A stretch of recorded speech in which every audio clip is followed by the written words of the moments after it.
Good evening. Tonight I shall be talking to the American pianist Earl Wild, who's playing a short recital for us of music by Liszt, Dalayrac and Chopin. Of late, Wild has become famous for his brilliant performances of neglected, almost forgotten romantic piano music, which in recent years most other pianists have carefully avoided. And in reintroducing us to the works of such composers as Dalayrac, Alkan, Herz and Thalberg, he has earned the gratitude of music lovers all over the world, the famous critic of the New York Times, Harold Schoenberg, describing him as the romantic hero of the keyboard, and his performance of the Cervenka Concerto as a wing-ding of a romp. Well, later in the programme, I shall be talking to Earl Wild about his career and his opinions and his attitudes to the music he plays. But for now, we begin the recital with a work by Liszt, the concert study Gnomenreigen, the Dance of the Goblins.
Earl Wild, good evening. Good evening, Robin. I'd like to begin by asking you what might seem to be a very obvious question, and that is, how does one start a career as a concert pianist? And I ask this because, so many children must be talented, and their parents must have some kind of faith in them. But how do you make the transition from being a good player to being a pro? Well, it's very hard for me to say how it happened to me because I started when I was so very young that I was into it before I knew much about it. In other words, I took lessons at 4 years of age. I could already play by ear, and by the time I was 6 I could read. When I was 8 I could read very well, and I still play some of the music that I played when I was 8. But now, when you were a child, when you were 8 or 9, did you intended to make your career in music? You never had thoughts of doing anything else? Oh, there was nothing else. No, it started like that. It was compulsive. I didn't want to do anything else. And of course I lived in a neighborhood which was the houses were very close together, and I would practice all day. And of course, I was the very strange one in the village, because as the other children would be going by and I would be rattling away on the piano, you would see them look in the house and go like this. You know? So but I learned to fend for myself very well because of that. I knew what I liked, and that's all there was. Now, did this passion for music extend to your going to lots of concerts? Because when you were a child in America, so many of the great pianistic giants of the past were around. Did you go and see all the recitals? Oh, I heard everyone. I heard de Bachmann. I heard Paderewski many times when he played well. And I heard Rachmaninoff every year. I heard almost everything Rachmaninoff played many, many times, especially because after in my late teens, I went to New York. But while I was in Pittsburgh, I must say I heard all of the great ones. Which of those would stand out particularly as someone who perhaps was a formative influence on you? Well, Rachmaninoff was probably the greatest pianist I have ever heard. Also, Joseph Hoffman was one of the great pianists. Those two were absolutely unbelievable and incredible players. They had something special. Do you still go to other pianist concerts nowadays? Is it something you try to avoid? Oh, I go all the time. No, I'm always very curious, because when I sit in the audience, I have no contact, you know, with the keyboard, and therefore I'm just like another listener. I'm always amazed when they do something unusual, and I get a big kick out of piano recitals, and it's a marvelous place to, as you say in England, sort out things. You know? What do you mean, to listen to what they're doing and to compare it to what you might do in the same piece? That's right, and it's interesting to hear different ideas, because after all, to be a pianist is like being an actor, except that the piano is your speech. That's why I never learned to speak very well. But everything has to be placed on the keyboard and in the instrument, and it's the rhetoric that you use when you play the piano. For instance, if you want to compare it also with acting, many actors who are not very good actors often indulge in flailing of the arms, etc. And it's the same thing on the piano, you know. The main thing is the speech, and on the piano it comes from the end of the fingers, from the mind to the end of the fingers, and in acting, first of all, it must come from the speech. Well, if we hang on for just a moment longer to the acting analogy, this poses another question, because actors, of course, are sometimes terrified of seeing other actors' performances, because they say, oh, I went to see so-and-so play Richard III, and now I can't do it my own way. I keep wanting to copy him. Is this a danger with pianists? I mean, you've played a piece for years, and then you hear a remarkable performance that's something of a revelation. Are you tempted to go away and say, well, I'll pinch that bit. He does that bit rather well. It happens mostly when you're very young, because you realize that somebody suddenly becomes an idol, you see, and you try to imitate them, and that's the worst thing that happens to you, because the one thing that we should try to do when we play is to play the way we like to play, even though at first it may seem absurd. You know, if you do it with conviction, it will come out that way, and eventually, you know, after all, you hear so much about good taste. And it's such an ugly word, because people who talk about good taste immediately put you down, because that means that their taste, if they say that you have good taste, that means that your taste is as good as theirs, which is superior, you see.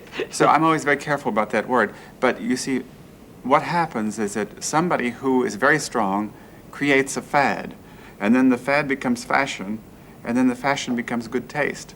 So you have to be very careful that you don't imitate too much. Does one have to specialize? Because I ask you this because you're so well known now for playing these very large and neglected and difficult romantic piano works. I mean, was this a deliberate thing that you decided on so that it set you apart from the others in some way, or were you just attracted to the music, or both? Well, I didn't do it deliberately. There were two things that occurred that caused me to have this connection. The first one was that my early teacher, Selmar Janssen, had been a pupil of Scharwenka and Dalayrac, and he had collected all of this music, and he brought it to Pittsburgh when he came to teach at the university there, which was Carnegie Tech. And so he would give me these pieces to play, and I would learn them, and I learned many, many of them, and never expected to play them. And I learned the Cervenka Concerto when I was about 14. And one day in the 60s, Eric Lansdorf called me on the telephone and asked me if I knew the Cervenka Concerto in B-flat minor.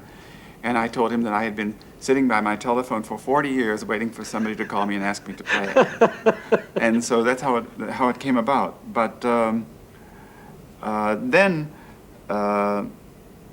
there started to be an interest created in New York, mostly by Hal Schoenberg in the New York Times, saying, why don't we hear some of this music because of its historical aspect? Mm. So I had all these pieces in my background that I learned as a child, so I got them out and found that they really were interesting, and certainly from the historical standpoint. And many of the French pieces, composers like Herz, which do have merit, and the entire French school of that period was killed by Robert Schumann in his writings. And Clara, his wife, didn't help him any because she didn't like anyone, you know. You hear all the time that she adored Brahms. Well, she adored him as a person, but she used to complain that his piano music was too thick in the bass. Mm. Well, if it's too thick, you don't play so loudly in the left hand, you see. So, and Clara was notorious. Many people don't know this. She was hardly the paragon of musical taste. Again, I hate that word. Sensitivity? Yes, that they make her because when she taught, when a piece of music was dull, so that her pupils wouldn't quit and they would come back, she used to cut out the development sections. She was like the Reader's Digest of music of her day. Well, when you started playing all these pieces, do you ever feel rather slightly trapped in them now? No. I was getting around to saying that one day then one of the recording companies called me and asked me if I would make a disc of this music. And so they said, do you think it might go? And I said, well, the only thing to do is to try it. It's not going to cost that much to try it. So I made a thing called an album called The Virtuoso Piano, and I played many, many of these pieces. And it turned out to be quite a success and had marvelous reviews. And there were many snobbish critics in America who turned up their noses at it. But, you know, when it's historical, the only way you can really understand the masterpieces in the perspective in which they are is to understand the surroundings and what happened around them. Mm. And there's nothing worse than too many masterpieces at once. It's like having perfect friends. You can't stand them. Yes. You know, it's marvelous to have a friend who has a nice flaw or a little defect here. You begin to like them for it, not hate them for it. Well, now we've talked about this kind of late 19th century elaborate romantic music. I think it's perhaps about time we had an example. And you're going to play us the Dalayrac Scherzo in F sharp, is it? Yes, it's a beautiful little piece. It's not intellectual at all. It's just a pretty little piece. It's quite difficult. It's not easy.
I would have thought that was well worth reviving. Thank you. That music's very technically demanding to play. Well, I mean, not for you, but it would be for most pianists. Oh, it's technically demanding for me, too. Right. You play that, say you play a late Beethoven sonata. Do you have any different inner approach to what's going on inside you, apart from the fingers, when you're, listening to yourself and thinking about the music? Well, the content of the Dalayrac is mostly technical. The middle section is just very sweet little middle section, and yes, it's not. It's just that. While if you start to talk about Beethoven 111, then you talk about something else which is architecturally wonderful. That is a great work, and then you have to instead of being a decorator, you have to become an architect. And that's why all the greatest artworks architecturally are usually done, and in music by people who have the entire field at their disposal. Dalayrac was a very talented composer. He wrote several operas and many things, and his opera Tiefland I've always been very fond of. I think it's a very good work, and but he was in the shadow of Liszt, and all the pupils who were in the shadow of Liszt had a hard time. Now, a lot of people would say that the romantic piano music that you play in the Dalayrac Scherzo, as an example, is not serious music. Oh, a lot of people don't like dessert. They eat only meat, And I think that when you give a concert, that it should be like a marvelous dinner. Because for me, there's nothing more boring to go to a concert and hear, for instance, like the Goldberg Variations and the Hammerklavier of Beethoven. Now, this to me is only for a highly specialized audience, and when most of the people who do that don't tour, because you have to remember that many places that you play, and sometimes rather well-known cities, there are hundreds of people in your audience who never heard the Chopin waltzes.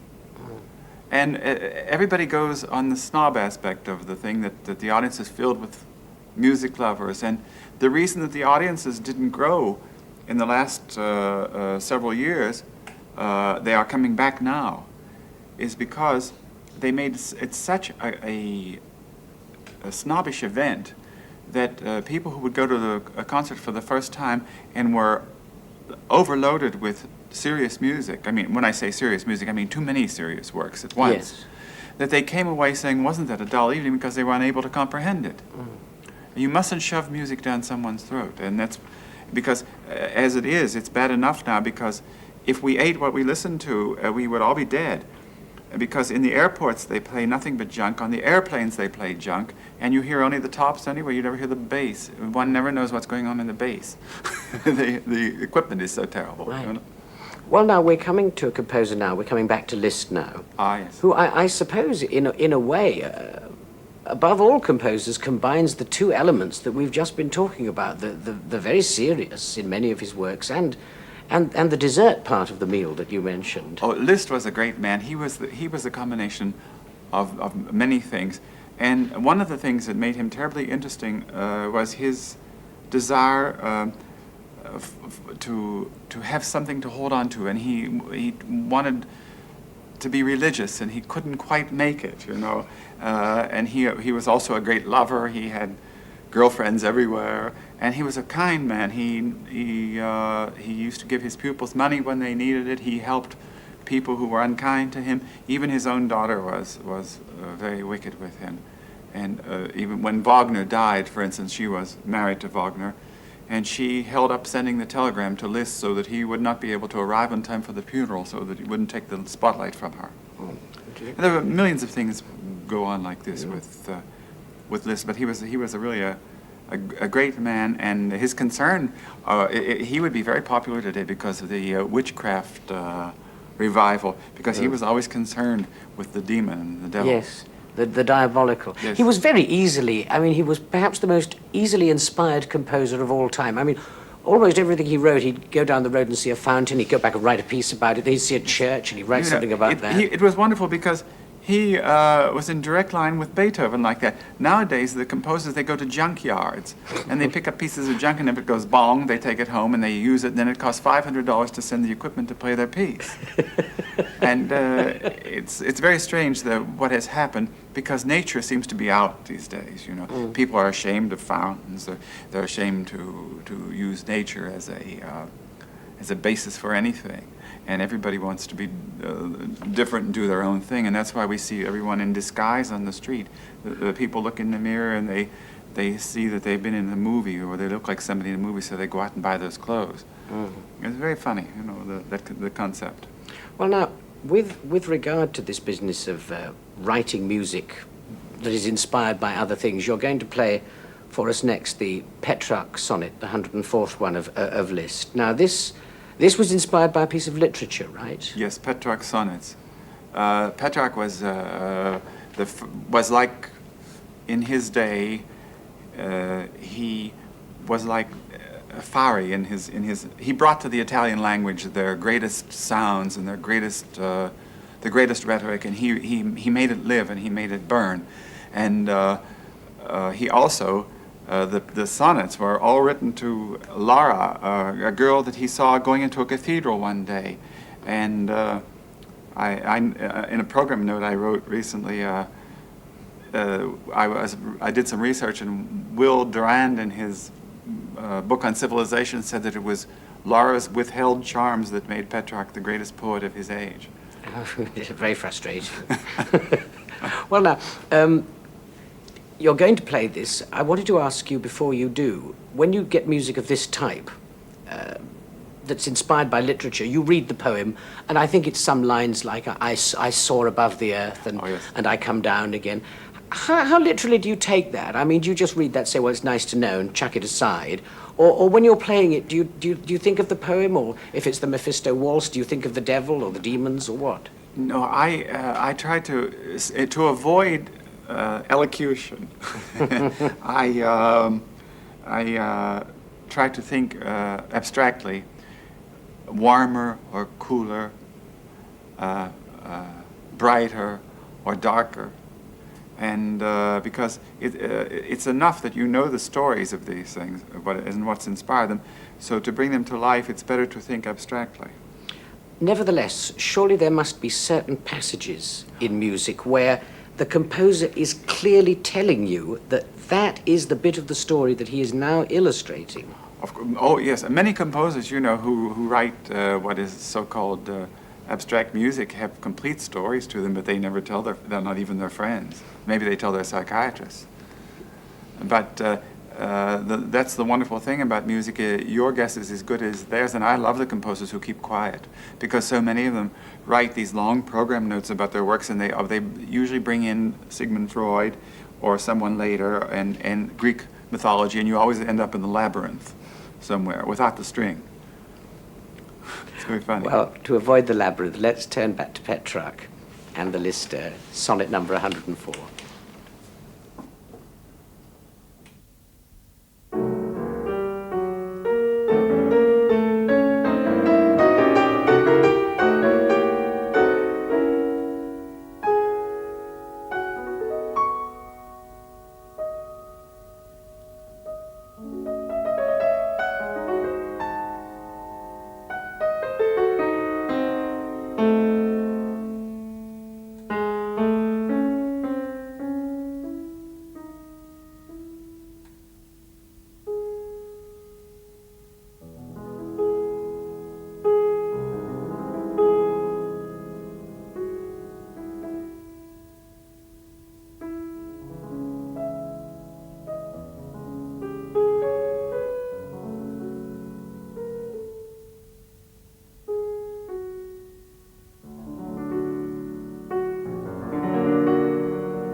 You're going to follow that Petrarch sonnet now with another piece by Liszt, the famous La Campanella, the Paganini study. Yes.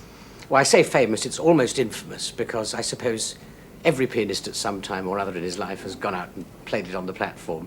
You feel conscious of this when it's a very, very famous work? Oh yes, because since everyone plays it, you know, it's always well known by all the other pianists. Usually like to hear it, and you always put your neck out when you play them. I ask you this because I heard you at rehearsal today playing a little of it, and I've also heard your recording of it, and it strikes me as a very unusual interpretation insofar as most pianists make it a little morsel. They pretty it up and on it goes rather prettily like a little bell ringing.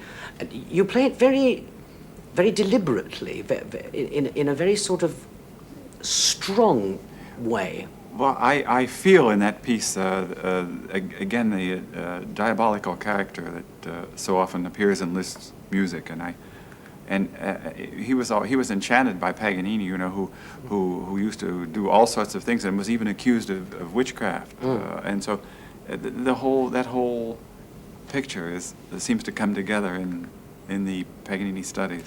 What do you find in it? I mean, specifically, what do you find in it that's diabolical? Well, for instance, in this always sounds to me like it could be laughter. This, you know, yes, you know, and because if you play it this way, which is a very usual way of playing. Well, I mean, I'm just playing it in a pale way, you know, to show what I mean by it, and it gives it a little character, and because of it sounds diabolical, you know, it sounds like laughter or you know, something demonic, and so I hear those things in the music, and I try to bring them out then, because there's no use to try to hide them. So to they you sound like an exercise. It's much more than a little bell as far as you're concerned. Oh yes. Let's hear it.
Lovely.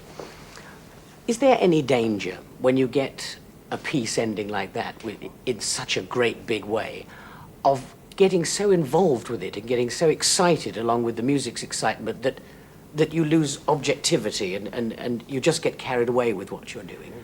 What happens is that the music becomes very exciting and you keep asking for more, and your physical self and the piano can only take so much. And if the minute that you ask for something that's not there, then you're in trouble.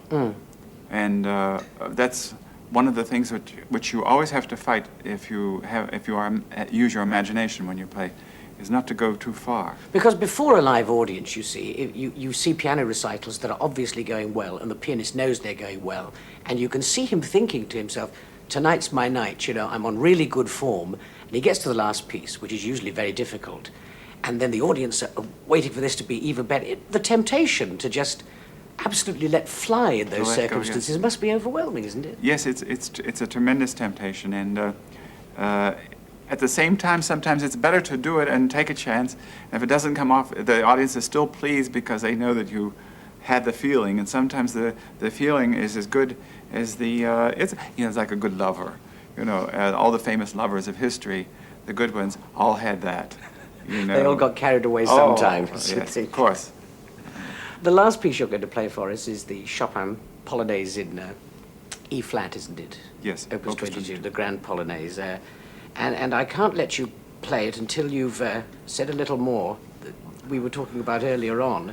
This crazy idea you have about Chopin writing things in the wrong key. Well, I don't know whether it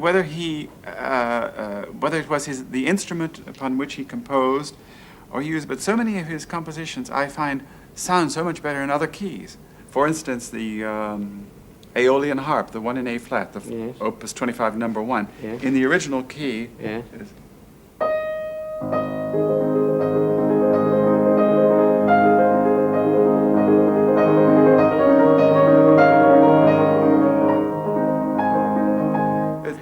It's very beautiful in that key, but if you play it a whole tone down in G flat, it's even more beautiful.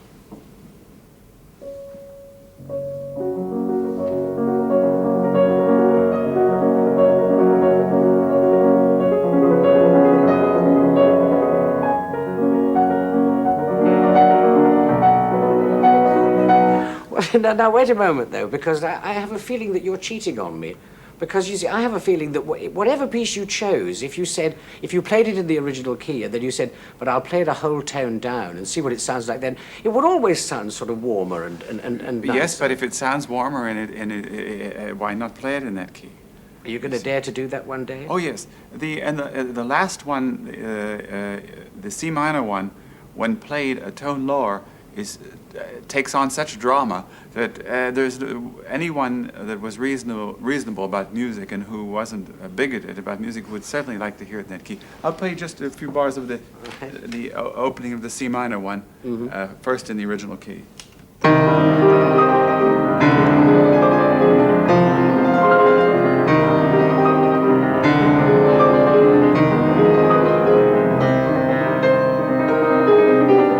Now, if you place it a whole tone down, again, it takes on marvelous drama and warmth.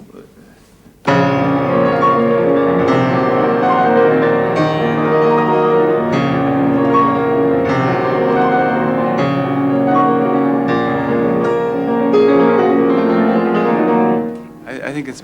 I must admit, it's but are you really going to come back next year and play some things like that in different keys and astound the critics? Well, if I feel that the keys are if it sounds better, I don't see why not.